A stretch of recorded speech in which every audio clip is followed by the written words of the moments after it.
নমস্কার বন্ধুরা, কেমন আছেন সবাই? আজকে আমি আপনাদের সঙ্গে ওলের একটা দারুণ স্বাদের রেসিপি শেয়ার করব।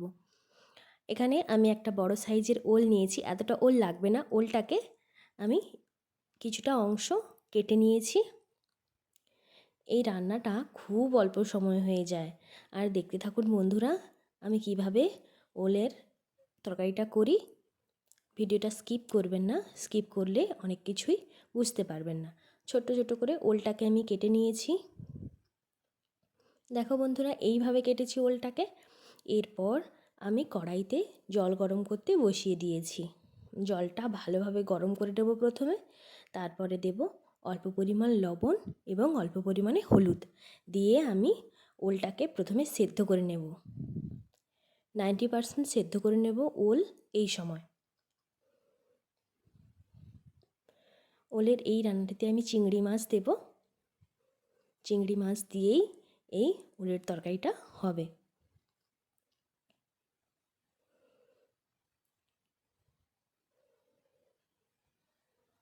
ভালোভাবে ওলটাকে সেদ্ধ করে নেব প্রথমে।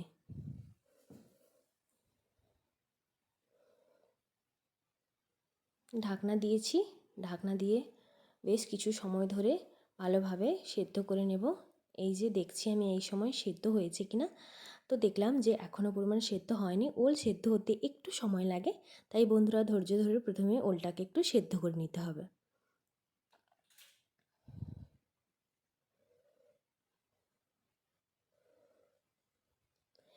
এই পরিমাণ ওলের জন্য আমি এতটুকু পরিমাণ চিংড়ি মাছ নিয়েছি।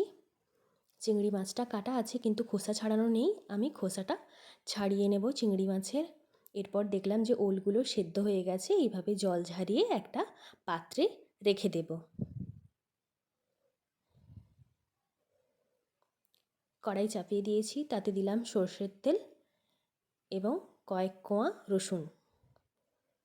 ওই 7 থেকে 8 কোয়া রসুন তেলের ওপর দিয়ে হালকা করে প্রথমে ভেজে নেব।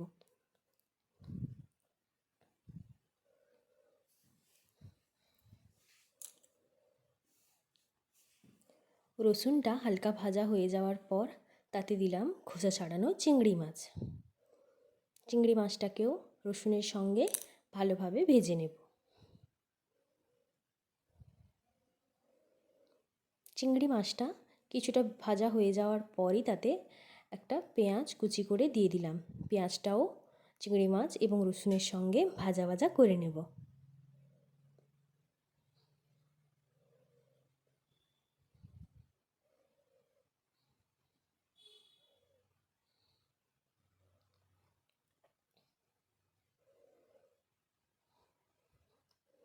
এখানে আমার ভাজা হয়ে গেছে। এরপর একটি আমি মিক্সিং জার নিয়েছি।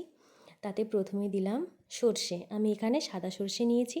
আপনারা চাইলে সাদা কালো সর্ষে একসঙ্গে নিতে পারেন। তো আমার হাতের কাছে এই মুহূর্তে কালো সর্ষে ছিল না, তাই শুধুমাত্র সাদা সর্ষে নিলাম।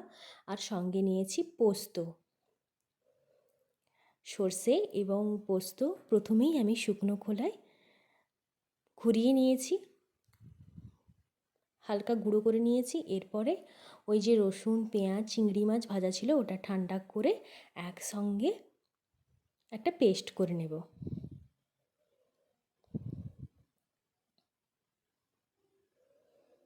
সঙ্গে আমি ঝালের জন্য 2টো কাঁচা লঙ্কাও দিলাম। এরপর একটা বড় সাইজের টিফিন কৌটা নিয়েছি। টিফিন কৌটার মধ্যে দিয়ে দিলাম সেদ্ধ করে রাখা ওল।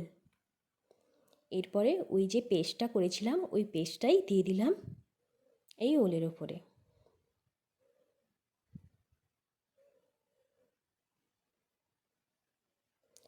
পরিমাণ মতো লবণ দিলাম। সেদ্ধ করার সময় কিছুটা লবণ দিয়েছি, আর এই ম্যারিনেট করার সময়ও কিছুটা লবণ দেব, আর কিছুটা হলুদ গুঁড়ো দেব। জলের মধ্যে দিয়েছি ওই মিক্সির বাটি ধোয়া জল কিছুটা পরিমাণ দিলাম, দিয়ে মাখিয়ে নেব।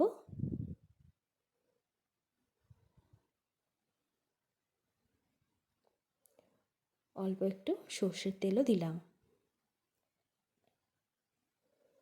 ব্যাস, এরপর মাখিয়ে নেব এই পুরো মিশ্রণটা।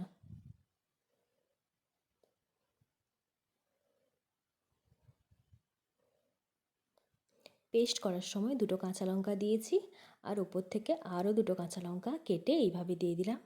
এরপর ঢাকনা লাগিয়ে ভাপাতে দেব এই ওলটা।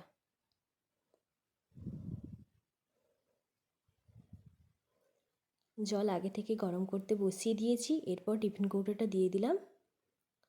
7 থেকে 8 মিনিট হাই ফ্লেমে ভাপিয়ে নেব। ওপর থেকে একটা ঢাকনা দিয়ে দিলাম। দেখো বন্ধুরা, ভাপানো কমপ্লিট। চলে এলাম 7 মিনিট পর।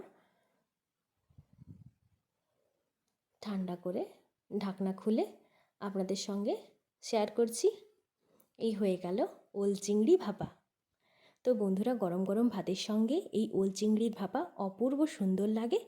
একটা চিংড়ি মাছের খুব সুন্দর ফ্রেশ সুগন্ধ থাকে। গরম গরম ভাতের সঙ্গে খুব ভালো লাগবে, অবশ্যই ট্রাই করবেন।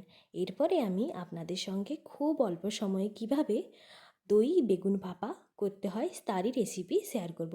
এখানে আমি 4টে বেগুন নিয়েছি। এই কালারের বেগুনগুলো আমার কাছে ছিল, তাই আমি নিয়েছি। বেগুনটাকে প্রথমে আমি ভালো করে ধুয়ে নিয়েছি, তারপরে গোল গোল করে কেটে নেব। কাটা হয়ে গেলে একটা পাত্রে বেশি পরিমাণ জল নিয়ে বেগুনগুলো জলে ছেড়ে দিলাম।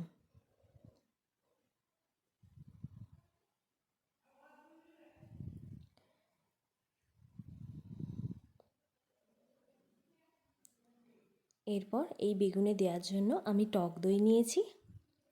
এতটা টক দই লাগবে না, এই টক দইটা আর কয়েকটা কাঁচা লঙ্কা লাগবে। এই দই ভাপাতে বেশি পরিমাণ কোনো মশলাই লাগে না। প্রথমেই আমি টক দইটাকে জল ঝরানোর জন্য ছাঁকনিতে করে রেখে দিয়েছি। এই যে কয়েকটা কাঁচা লঙ্কা আমি কেটে নেব। এরপর কড়াই চাপিয়ে দিয়েছি। কড়াই গরম করে তাতে দিয়ে দেব সর্ষের তেল। তেলটা গরম হয়ে গেলে তাতে দেব লবণ পরিমাণ মতো। এরপরে দিলাম হলুদ গুঁড়ো।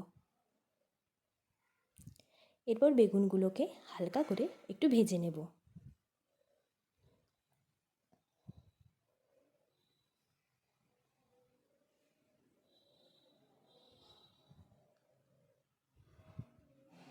হালকাভাবে বেগুনটাকে কিন্তু বন্ধুরা ভাজতে হবে।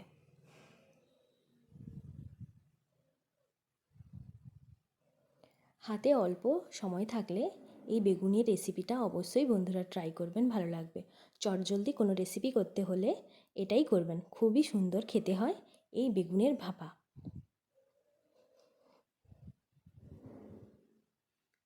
এই সময় আমি একটু লঙ্কার গুঁড়োও দিলাম এই বেগুন ভাজায়।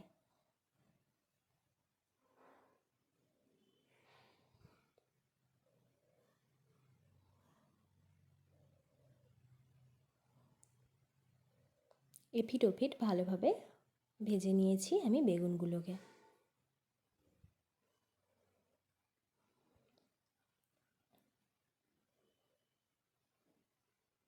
হালকা করে বেগুন ভাজা রেডি। এরপর আমি টিফিন কৌটা নিয়েছি। টিফিন কৌটার দিয়ে দিলাম কিছুটা পরিমাণ কাঁচা লঙ্কা। জল ঝরানো টক দইটাও দিয়ে দিলাম।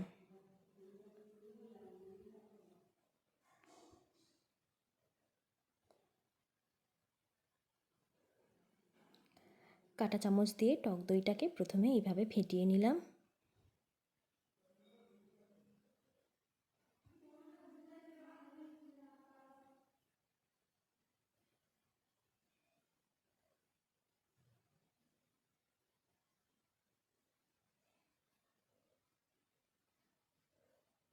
ভালোভাবে টক দইটাকে আমি ফেটিয়ে নিচ্ছি, যাতে টক দইয়ের ভেতরে কোনো দলাভাব না থাকে। এরপরে দিয়ে দিলাম লবণ। পরিমাণ মতো লবণ দিয়েছি। এরপরে দিলাম হলুদ গুঁড়ো। অল্প পরিমাণ লঙ্কার গুঁড়োও দিলাম। কাঁচা লঙ্কা দিয়েছি, তাই একদমই অল্প করে গুঁড়ো লঙ্কা দিলাম।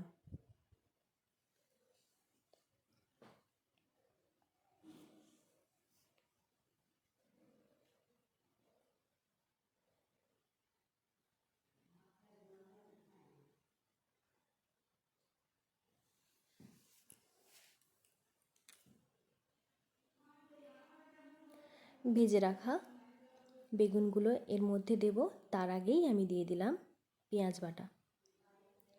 ছোটো সাইজের একটা পেঁয়াজকে বেটে নিয়েছিলাম, ওই পেঁয়াজ বাটাটাই দিয়ে দিলাম। চাইলে আপনারা এই পেঁয়াজ বাটাটা স্কিপও করতে পারেন। এরপরেই আমি ভেজে রাখা বেগুনগুলো দিয়ে দেব।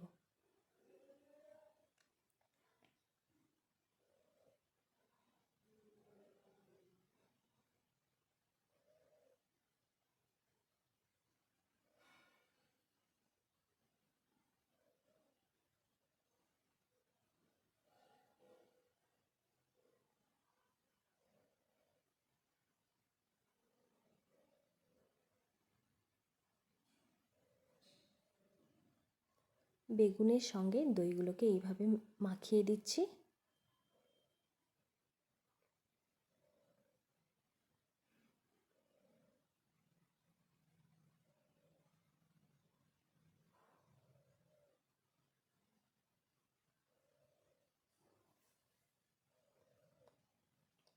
এরপর এই দই ভাপাতে দিলাম কসুরি মেথি। কসুরি মেথি দিলে এর টেস্ট কিন্তু দুগুণ হয়ে যায়। এরপরে সবশেষে দিলাম সরষের তেল।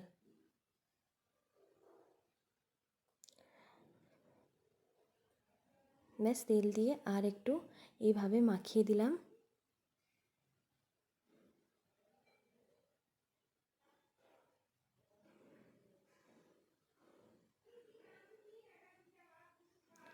উপর থেকে কয়েকটা পরিমাণ কাঁচা লঙ্কা দিয়ে এরপর এটা ভাপিয়ে নেব। এটা ভাপাতে বন্ধুরা বেশি সময় লাগবে না, ওই 5 মিনিট হাই ফ্লেমে ভাপিয়ে নিলেই একদমই তৈরি হয়ে যাবে দই বেগুন ভাপা। কড়াইতে জল গরম করে তাতে স্ট্যান্ড বসিয়ে দিয়েছি। এরপর টিফিন কৌটোটা দিয়ে দিলাম। হাই ফ্লেমে 5 মিনিট আমি ভাপিয়ে নেব।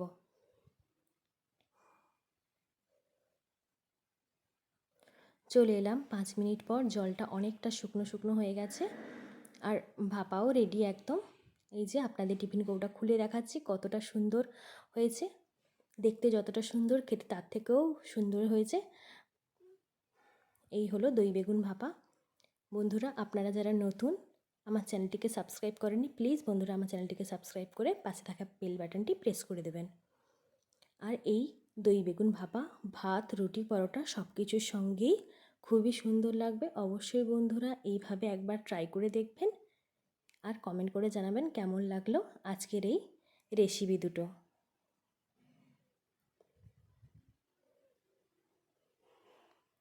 এখনকার মতো চলি, দেখা হচ্ছে পরবর্তী ভিডিওতে। সবাই ভালো থাকবেন, সুস্থ থাকবেন।